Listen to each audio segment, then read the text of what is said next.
Hey, I think we are here and live. Excited as I was last time and the last time before that to be here and chatting with you about this series that we're doing at the moment. I have just changed time zones and country. So I'm actually in Los Angeles at the moment. I arrived very late last night. And it's been a whirlwind of a day already, and it's only 10 a.m. for me. So yeah, but just getting used to being on a different time zone, but also pleased that I'm able to continue this conversation with you all about how to become and unlock your potential as a high functioning human. If you are new here, my name is Savannah Alalir, and it's an honor to be in a conversation with you. And if you've missed the last two lives that I did earlier on this week, which were Monday and Tuesday, then you can check them out. The link, I believe, is in my bio if you want to go and check out those two videos if you've missed them, or you can subscribe to my mailing list and you will be notified because we have another one coming later on this week. I believe it's going to be Sunday. So if you have any questions from the ones that we've done so far, anything of the lives, then please make sure that you get into the comments and ask them below. And if you have any questions today, please get in the comments and ask them below.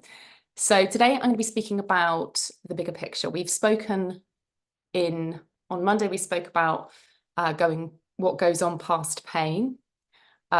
We spoke about pain being your friend. And then on Tuesday, we spoke about what happens when you go past pain into numb. And now today, we're going to talk a bit more about the bigger picture. We're going to talk about the possibilities that are available to you. So I want you to think about how you feel as you go past that point and the actions that you can take once you find yourself there. So that would be, let me think, that would be all sorts of different things. There's lots of tools that you can work with, and some of them hopefully you've been looking at, from the faiths chart over to the meditation of checking in with yourself and getting present in the moment. I would love to hear what your experiences were with both of those. So if you did print them out and scribble on the chart, or whether you did do the meditation, I would love to hear how you got on with either or both of those.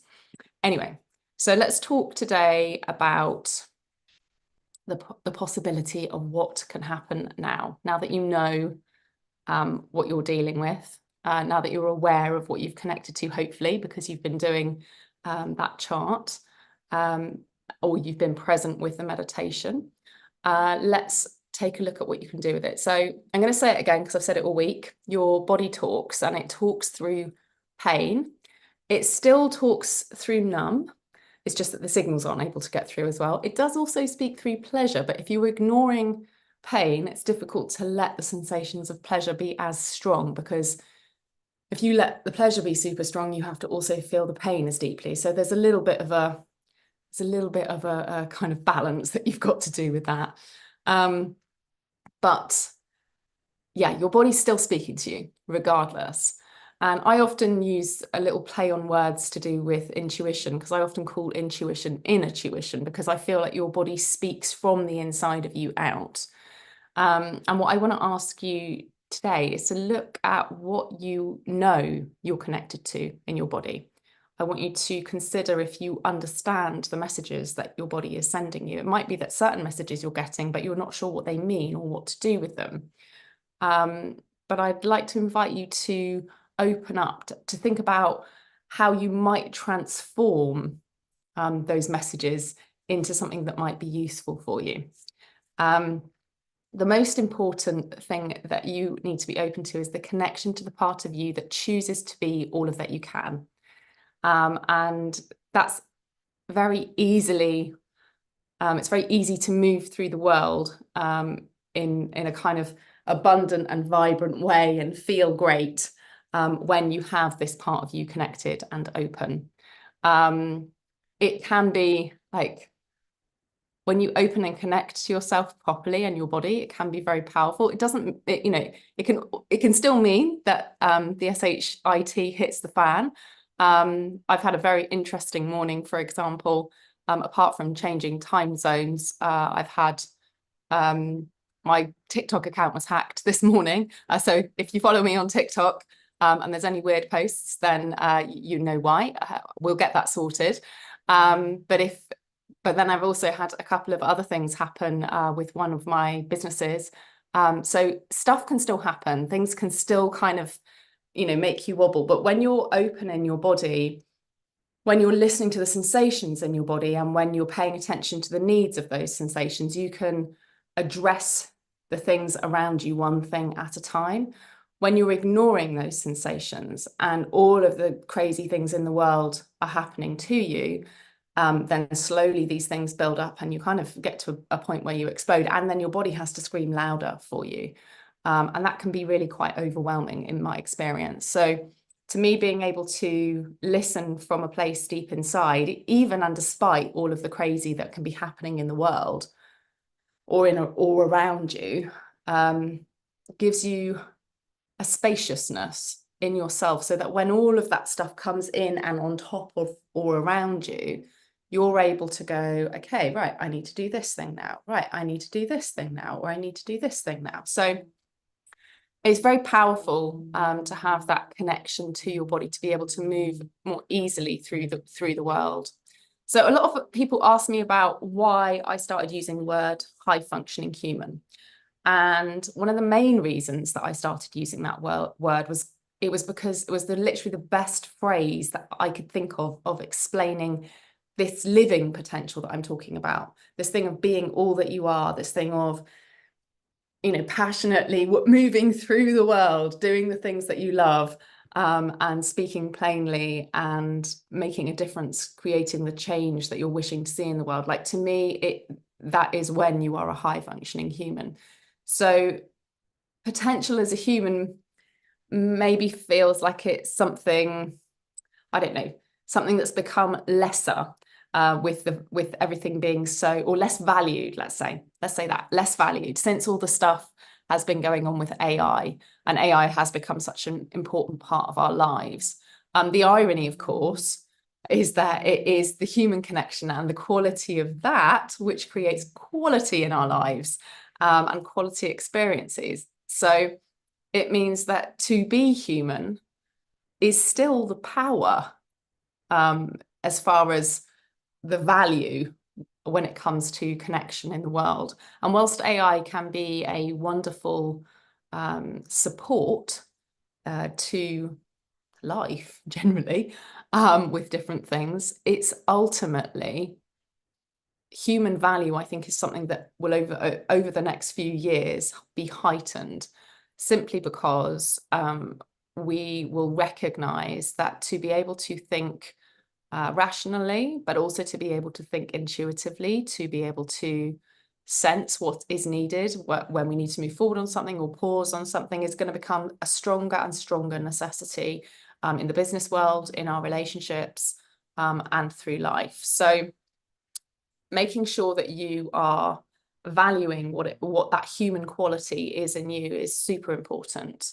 And I'm going to keep talking about being a high functioning human a lot more, because I personally love what it is when you're human and you're connecting with other humans who are living their life at the top of their games and embracing all of their humanness.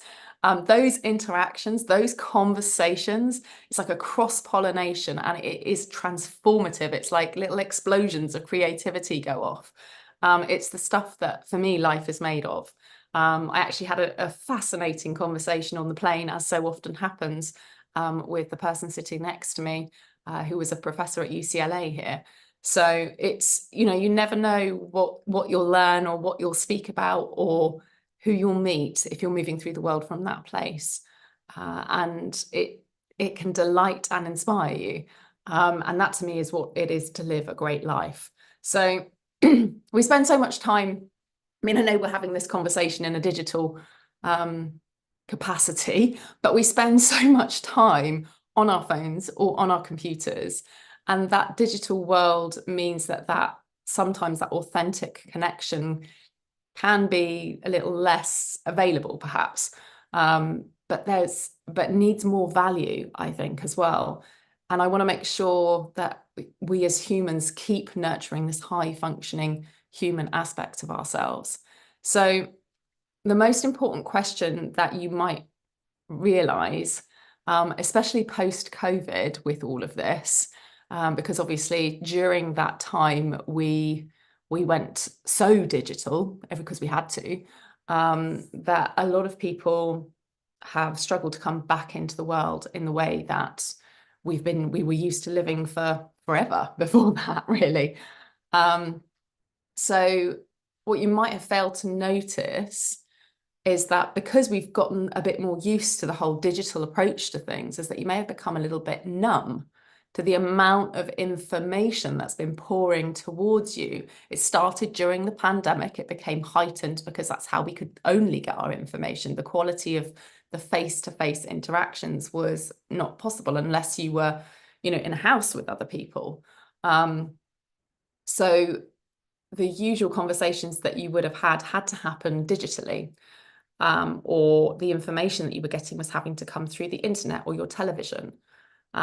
So things changed during that time. Things changed. We began to take in information in a very different way. And I think a lot of information became quite intense because we were constantly trying to figure out what was happening, when things were going to change, when we were going to be able to get out of the house. And that, I think that changed something. And even though things are relatively back to normal now, I think there was a big collective sort of trauma around COVID and post-COVID. It was a traumatic experience, and it was very varied for different people. But a traumatic experience can be a varied term as well. Like, it sounds like an intense thing to say that was a traumatic experience, because you might not have thought of it as particularly traumatic. But essentially, going from, I'm speaking more about the aspect of the overload of information that was coming towards us. And essentially, when you're mentally or emotionally overstimulated, any person, when that happens, can become overwhelmed. They don't realize how impacted they are by the information, because you almost go slightly numb to it because it's so intense. And then as it keeps coming and keeps coming and keeps coming, it gets sort of slightly quietened down emotionally in your system. And an example of this would actually be like Zoom meetings. So Zoom meetings versus in-person meetings. And I was actually talking to the professor on the plane about this yesterday. And we were talking about how a lot of their meetings now are going back to face because of, they'd actually done it because of their own feelings about it.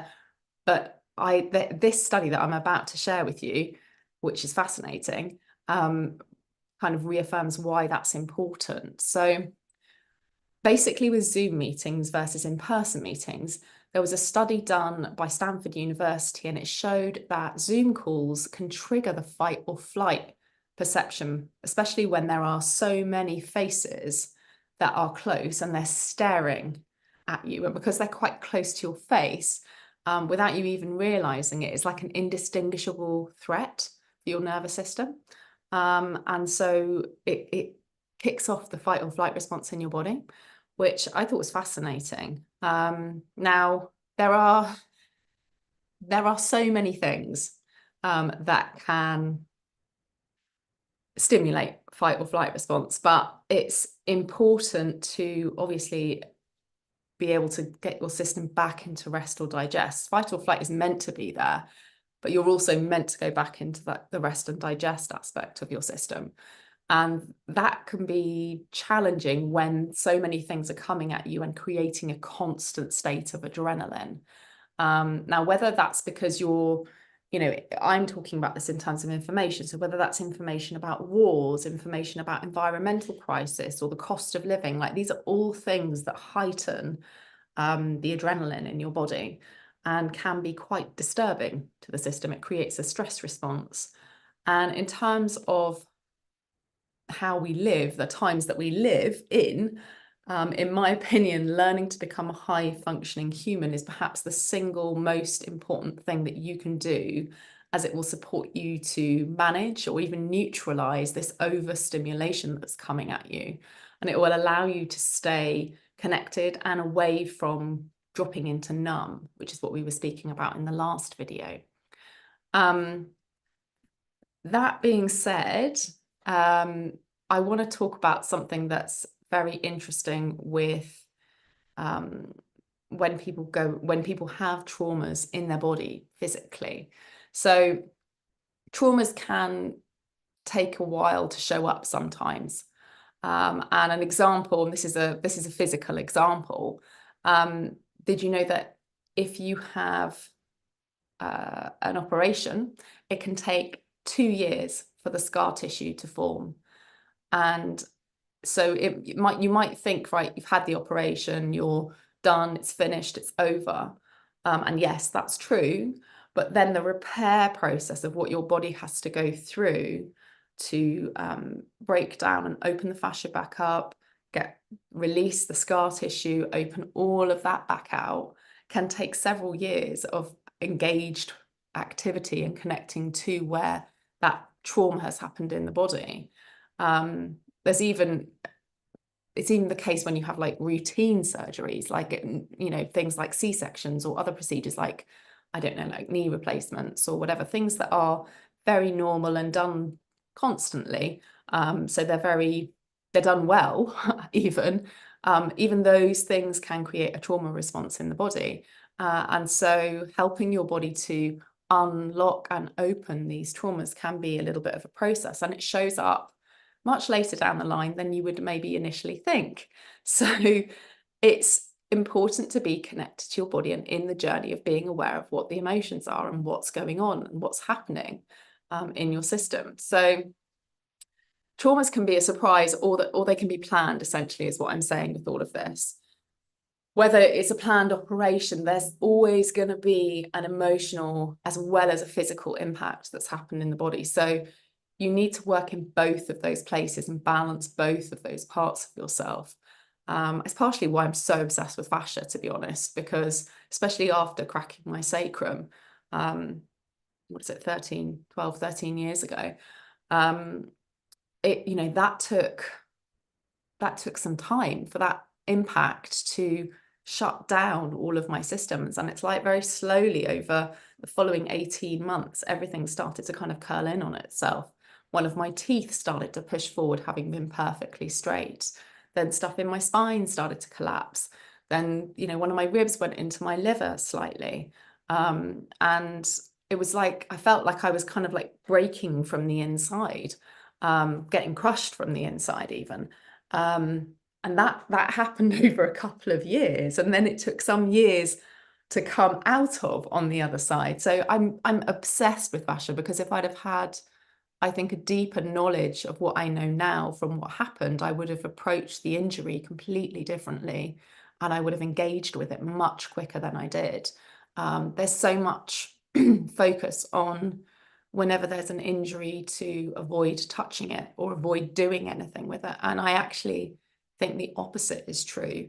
I believe if you injure yourself, of course, if it's like an open wound, you don't want to be sticking your fingers in it. But if there's a cut or if there's an injury, just even gentle contact on the skin to keep the nerve stimulation there and just keep the awareness there is really, really important. I guess it's a bit like, I kind of think of it like you would if you were looking after a child who'd hurt itself. You'd comfort it. I kind of feel like you need to do that with your own body when something extreme happens.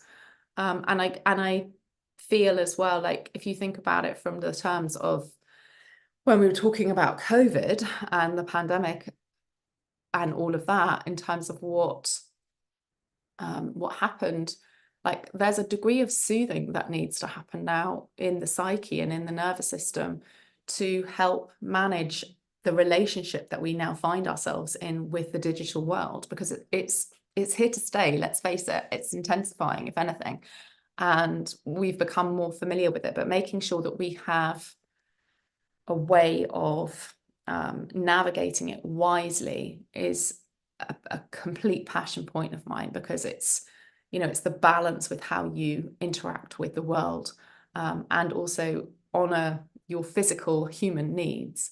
So I understand, like, there's a lot going on in the world at the moment, and my eyes are open to everything that's going on. There can be some things that are heavy that are happening in the world. You know, I may talk about things in a very positive framework, but at the end of the day, I'm human as well, and I live on this planet with you. And I've been through the same last 4 years that you have, so I've seen the same challenges and, you know, sadnesses. And so to me, it's no surprise that it might be that your first instinct is, I don't have space or time for this at the moment. I have space to go into this. I'm too busy. I've got too much stuff going on. And I get that. Like, I get why you would want to say that, but I would want to remind you that you deserve to show up for yourself. You deserve to show up and meet those human needs of yours, and know even what those human needs of yours are, which perhaps are less obvious initially and something that you may need to learn. Because it's easy. It's easy to ignore our needs. You ignore them for a little while and they get quieter. It's the same as when you ignore the need to drink, like your thirst mechanism switches off.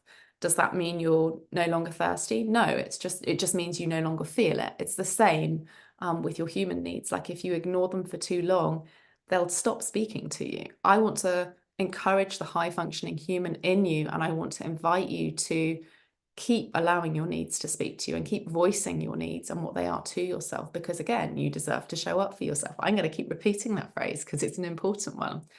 And in all honesty, no space is no excuse. It's the reason why you need to do more of anything, more of it, if nothing else. You know what I mean? There's a saying, there's an old Zen saying that speaks about sitting in meditation for 20 minutes a day, and unless you're too busy, and then you should sit in meditation for an hour. And I love that because I think it's so true. Like, at the times when you are challenged the most is when you need to be calm the most, and you need to connect to that deep part of yourself, because that is where you will begin to create that space coming from inside of you to then allow you to navigate and kind of clearly see, right, oh, I want to do this, or I want to take that out, or I want to bring more of this in. Without that, you are lost, in my opinion. And the avalanche whirlwind of information that is coming at you through the world every day, through the news, through the internet, whatever, through social media, will be what sways you towards or away from something, rather than being moved by something because you are moved from yourself towards something. It'll be like a tidal wave that just takes you along with it. And I believe you deserve more. So I want to invite you to go a little bit deeper with that being in the present moment process. Now, last Monday, from the live that we did, I gave you the 5-minute meditation. If you feel ready for the next challenge, I would love for you to reach out to me via direct message, and I will share with you a 20-minute meditation, because I invite you to go a little bit deeper into the process of being present with yourself. It's quite special what can uncover when you take the time to meet yourself in this way. So I want to also say that I will be launching my Your Intuitive Life program. It is a 3-month program that is designed to help you reach a state of balance in all areas of your life. And so keep your eyes peeled for that. I only launch it once a year. So this is that time, and I'm always keen to work with people who are excited to delve into that part of themselves and go deeper and explore the journey of, where they find their challenges, where they uncover the things that are stopping them from being a high functioning human, and help them embrace what it is to be a high functioning human. So in the next video, I'm going to speak about the things that we work with, that we can work with together, and how you can reconnect to yourself and those around you. So my gift to you in this live today is if you're interested in having a conversation with me about your intuitive life, I would like to invite you to book a free, complimentary, no obligation call with me for 15 minutes to just explore what it might be like for you. If it might be something that's interesting for you, if you've got any questions about it. And I invite you to, I invite you to do that. It's very rare that I do one-to-one calls at all anymore. I've done the odd one here and there, which it's always a pleasure because it's a connection with people. But if you're interested, I would invite you to book that call with me. And again, you can message me and you can direct message me and I will give you the link. The next live is going to be on Sunday. It's going to be a little bit longer. So come with any questions that you've got. I'm kind of open to any questions, to be honest, to do with all of this, because I want to answer those for you and meet your needs with this. Yeah, and I will take the time to reply to you personally as well. So yeah, take the time to ask the questions. I do love these conversations. Thank you so much for joining me today. Despite my little bit jet lagged self, I'm doing very well here in LA, and I will be still here in LA on Sunday, and I will look forward to chatting with you. Remember, your journey towards becoming a high functioning human is blooming and beginning right here.